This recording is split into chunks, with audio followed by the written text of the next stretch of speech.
اور لڑکی ہو تو اس کو ماں کے پیٹ میں ہی مار ڈالا جاتا ہے۔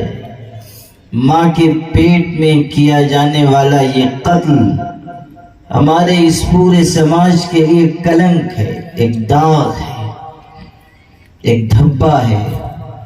اور افسوس کہ پڑھے لکھے لوگ، ایجوکیٹڈ لوگ اس میں مبتلا اور ملوث ہیں۔ بہت سے ہمارے سماج میں رہنے والے مسلمان تو کسی درجے میں کم، لیکن دوسرے سماجوں سے تعلق رکھنے والے لوگوں کے ہاں یہ برائی زیادہ ہو رہی۔ کیوں ایک لڑکی کے وجود کو ہم کیوں عیب کی نظر سے دیکھ رہے ہیں، حالانکہ خود ہمارے پیدا ہونے کا ذریعہ بننے والی بھی ایک عورت ہے، ایک مہیلا ہے۔ ماں کی محبت اور ماں کی ممتا کائنات میں سب سے زیادہ مثالی ہے۔ ماں سے زیادہ محبت کسی کے اندر نہیں ہوتی۔ بے لوث اور بے غرض محبت اگر دنیا میں کسی کی ہے وہ ماں کی ہے۔ لیکن یہ ظلم آج بھی ہو رہا ہے، اور اس سماج میں تو بہت بڑا ہوا تھا جس سماج میں پرافٹ محمد صلی اللہ علیہ وسلم کو بھیجا گیا۔ اس دور میں، اس زمانے میں یہ برائی اپنے عروج کو پہنچ رہی تھی کہ بیٹی پیدا ہوتی تھی، اس کو اپنے لیے بائی سے ننگ سمجھ کر زمین میں گاڑ دیا جاتا تھا۔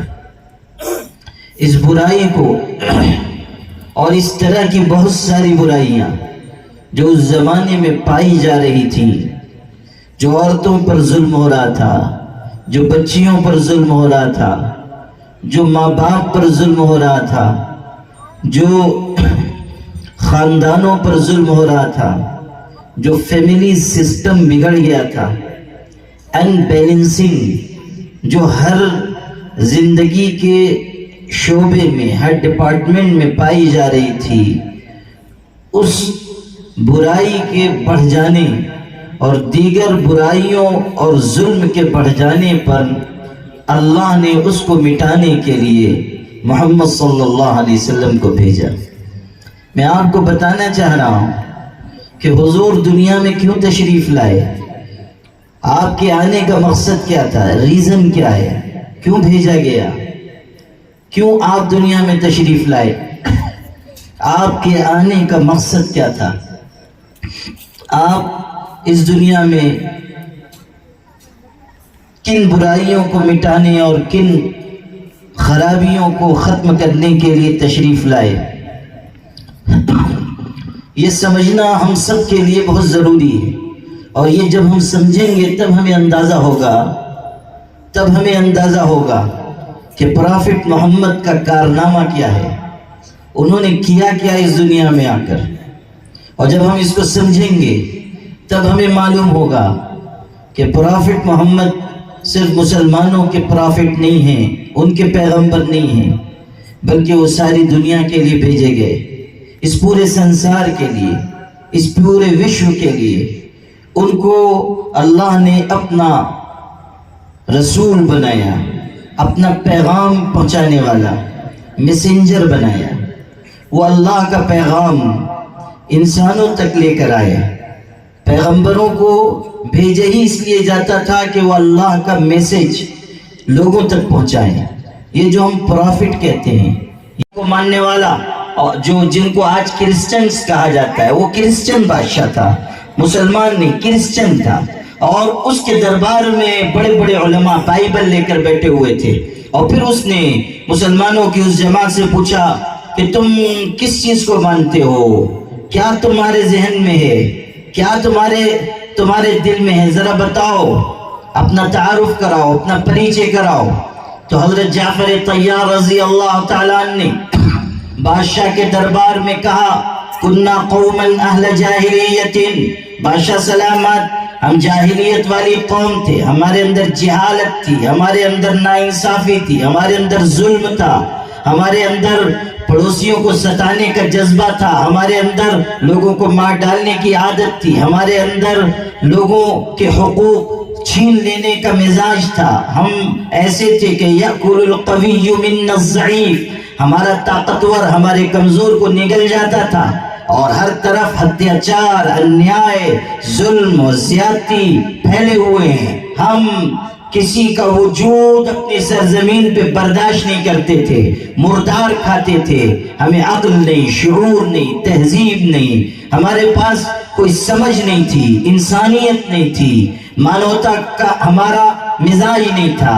ہم کسی انسانیت پر کوئی یقین نہیں رکھتے تھے. پھر ایک شخص آیا، اتانا من نعرف دینه ونسبه وصدقه وامانته وعفافه وحسبه. ایک ایسا پیغمبر ہمارے درمیان آیا جس کی سچائی ہم جانتے تھے، دیانت اور امانت ہم جانتے تھے، جس کے بارے میں ہم یہ جانتے تھے کہ اس آدمی نے کبھی جھوٹ نہیں بولا. یہ آدمی ایسا ہے جس نے کبھی ایک پرندے کو بھی تکلیف نہیں پہنچائی، ایک چیونٹی کو بھی تکلیف نہیں پہنچائی. ایک ایسا انسان جو پاک دامن ہے، جو سچائی پر یقین رکھنے والا ہے، اور جو ساری انسانیت کا درد اپنے سینے میں رکھتا ہے. وہ انسان آیا، اس نے ہمیں جینا سکھایا. اس نے بتایا کہ کسی پر ہاتھ نہ اٹھاؤ، مظلوم کا سہارا بن جاؤ، ظالم کا ہاتھ پکڑو، کسی کو ظلم نہ کرنے دو، کسی پاپی کو اتنا موقع نہ دو کہ وہ لوگوں کو ستا سکے. ماں باپ کا احترام کرو، اپنی اولاد پہ شفقت کرو، بیٹیوں کو زندہ زمین میں نہ گاڑو، شراب نہ پیو، مردار نہ کھاؤ، اللہ کے آگے سر جھکاؤ، اللہ کی بھکتی اور عبادت کے راستے پر چلو.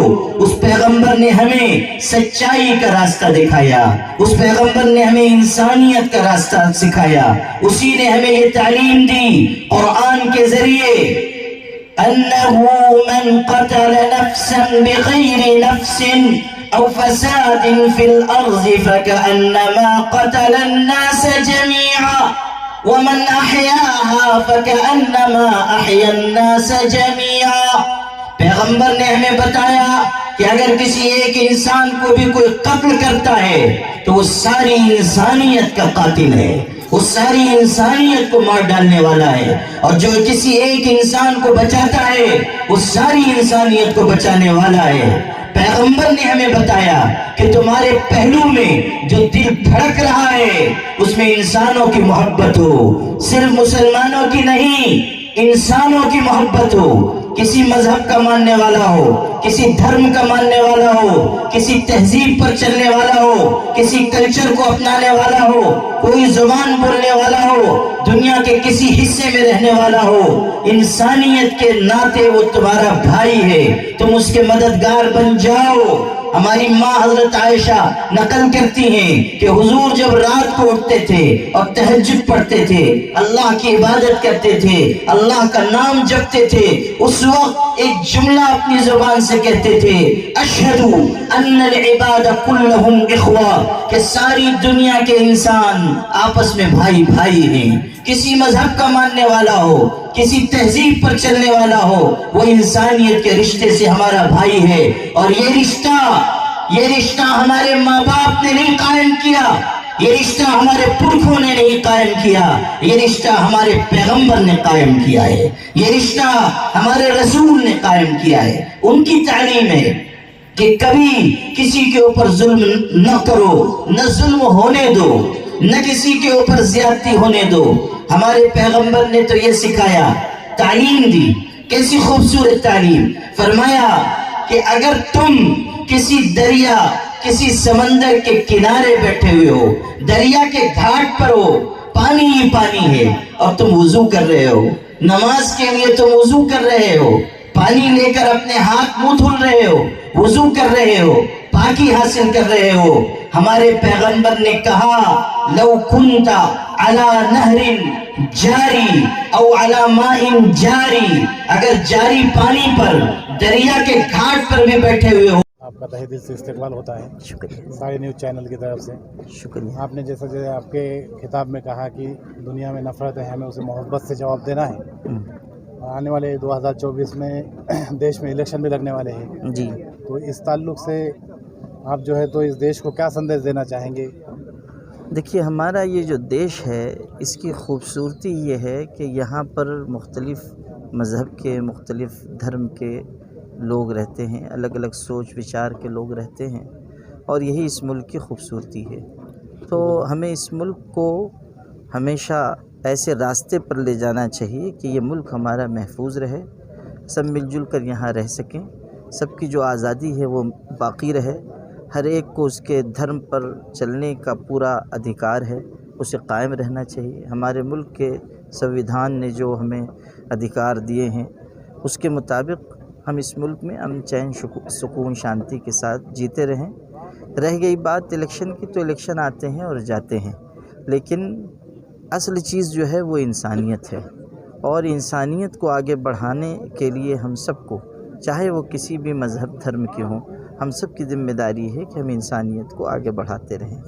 اور آنے والے وقت میں جو الیکشن ہو رہا ہے وہ اس ملک کے ایسے طبقے کو جو سمجھدار طبقہ ہے اس کو یہ پیغام دیتا ہے کہ انہیں بہت سوچ سمجھ کر آنے والے وقت کے لیے کوئی فیصلہ کرنا ہوگا، تاکہ ہمارا یہ دیش صحیح سمت میں صحیح دشا میں جا سکے۔